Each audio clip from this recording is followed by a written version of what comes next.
Mahirap talagang basahin ang totoong nararamdaman ng isang tao, lalo na kung ang intensyon niya ay magpanggap na mahal nila tayo.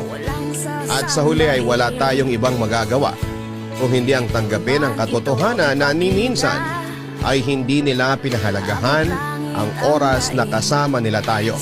Masakit isipin na sa kabila ng totoong pagmamahal, pagpapatawad at pagsasakripisyo na ibinigay mo, ay ikaw pa rin ang naiwang nasasaktan.